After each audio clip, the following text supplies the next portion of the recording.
I'm Damien Rider. I'm from Australia. I'm an extreme adventure athlete. I travel all over the world doing extreme sports and endurance sports. Usually what no one else has been game enough to attempt, I guess. And yeah, I just like to see what I'm about, experience everything in life and be able to share that, and that's what brought me here to the Maldives. I was invited to come to the Maldives first as a wellness practitioner, and as soon as the Maldives popped into my mind, I knew I was going to do some sort of paddle. I just didn't really know what or how far that was going to be, and so I started to design a smaller one, a 180 kilometre paddle. I was training up the GM of one of the resorts to be able to do his first challenge event. And then I came to Ooredoo. I did a fun run here with Ooredoo, and I just loved the people here, and I knew this is where I wanted to be. And so I moved to Ooredoo, and I just really started training, and this event started to come about. And you know, there was talk about crossing the channel, the big 1.5 degree channel. I hadn't heard of it, and it's the biggest channel in the Maldives, so I thought it sounds like a pretty good challenge for me. It's a good place to start. I wanted to go down south to Ooredoo and check out the surf down there, so I pretty much just put them both together and thought, all right, I'll do a 450 kilometre paddle from Ooredoo down to Ooredoo. And then I was talking to someone else, one of the ministers, and he's like, well, why don't you just go to the equator? And I thought, why don't I just go to the equator? So then it turned into 480 kilometres, and yeah, the event was perfect. Starting in Ooredoo, finish on the equator. I mean, this is the thing, you know, I was out at a luxury resort, and they're great, you know, everything's on camp, but it wasn't the Maldives that I wanted to experience. I wasn't mixing with the culture, the people enough, and you know, doing this paddle that really showcased what the Maldivian people are like and welcoming. You know, I got to every single island, and it just grew and grew as it went on, and it was thanks to the media partners as well, pushing it out there. And so, you know, one of the challenges was, like we've just experienced here in the interview, the Maldives can just change in an instant. So from being sunny to overcast and stormy, and I guess that's what brought me out a lot. You know, I thought I was covered up enough, but I could just feel my insides were just really hot. It's a different heat here that I was used to.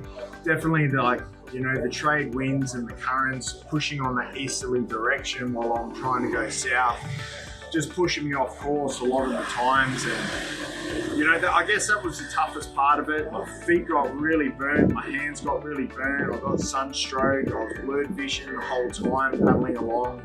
I was just grinding along on the boards, and then when we got down to the big channel that everyone was talking about, you know, it was going to be impossible for me to cross there.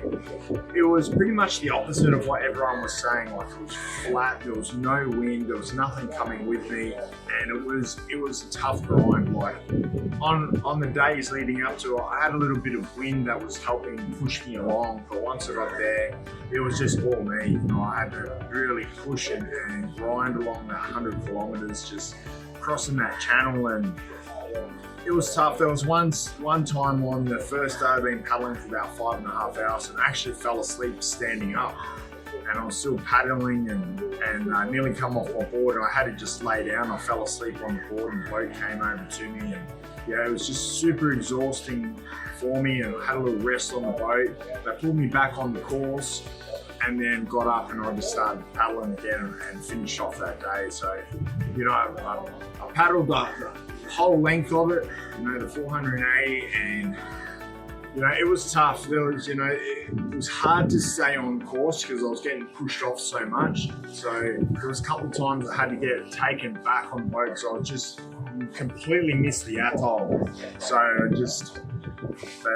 yeah, I mean, it was tough. I couldn't have done it without my crew, that's for sure. I would have been lost at sea plenty of times. There was moments where I was following the currents and following the little swell, and then it would change direction, and the compass wouldn't work in some places, and no GPS and anything was working, and I would just start paddling in the direction that I thought I could go in. And because I couldn't see any land at all, no little islands, no anything at some stages, and just have to wait for the boat to come over and go, hey, you're going the wrong direction. And then I have to turn around and paddle against all the current and against all the wind to get to where I needed to. I mean, I've done a lot of events all over the world, and by myself and with crew, and it's tough. Like, it's tough on everyone. It's tough on me who's doing the actual event, but it's tough on the crew as well of what we all go through. And this was no exception to that. They're on a little boat, 7 of them on a boat. It's still hot for them. They were cruising along. It took a couple of days for everyone to start getting into a tune and into a rhythm with each other of how we're all working together and what we're actually doing. And once we did, the team was just 100% there for me at any moment, helping me drag the board onto the boat or onto the islands, and making sure I had the right food and water every day, and making sure I was getting good sleep. So, but at the same time, I was like that with them as well, because I knew they were going through a lot. So, it was important for me to make sure that they were all right, and they were getting fed, and they were sleeping in good places, and just really looking after their well-being as well. It wasn't just about me. And if anything, it was like the smallest part was about me. Really, it was about the team, and it was about local people. It was about just the connection with, a foreigner to the Maldives, the Maldivian people with the ocean, and all of us connecting together through the paddle, like connecting the islands and connecting the southern atolls together through the paddle. I think for this paddle, we were talking about it earlier with the producer, and it's, even though no one's ever done this before, it kind of goes back to the old ways of the Maldives, where, to connect with each island, they had to paddle there. They had to sail. If there was no wind, they would have to paddle. And that's how. There was no speedboats or anything like that. So really, it takes people back to, how we used to connect and how the Maldivians used to connect with the island. So, I think, the Maldives is surrounded by water. There's more water than there is land. It's where you come from, and I think that the youth should just get amongst it more, and just really start exploring the ocean. It's their home, it's their backyard, it's where they come from, it's where their ancestors are from, and their heritage is from. And anything that comes about from this paddle that can help inspire someone to get moving, paddle, travel, explore themselves, push the boundaries of what they think their limitation is, to have no doubt, drop all the doubt that's in their mind and from other people as well, and really just have that trust within yourself that you can accomplish anything in life. Look at this. This is 95% of the people I spoke to said this was going to be impossible. I could not do it. And that was like, some brands as well, international and national brands, saying we don't want our brand on your board because we don't believe you're going to make it. It's impossible. And here I am, I've just paddled it.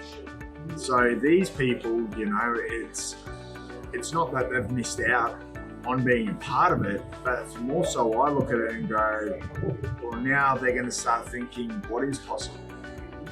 What's possible for them to do? What else has been said that's impossible that now they can go and explore and they can change? And for me, that's what I want to leave here in the Maldives. Anything is possible. Just go and do it. Don't wait till next year. Don't wait till Monday. Just go and do it. It's the only way that you're going to find out. Local sponsors are amazing. The ones that come on, like Ooredoo and Honda Marine, Hawks, Inks, the media partners. It's just everyone who came on and believed in me and what I was doing is incredible. We've got a bond of, I know we're going to work together again. We're already planning another event, an annual event, which will be the February the 17th, 2024. So it'll be exactly a year, and it's going to be even bigger. It's going to be a great paddle. But so you'll have to stay tuned for that one. But it's already in the works. We're going to come back. We're going to do something extraordinary.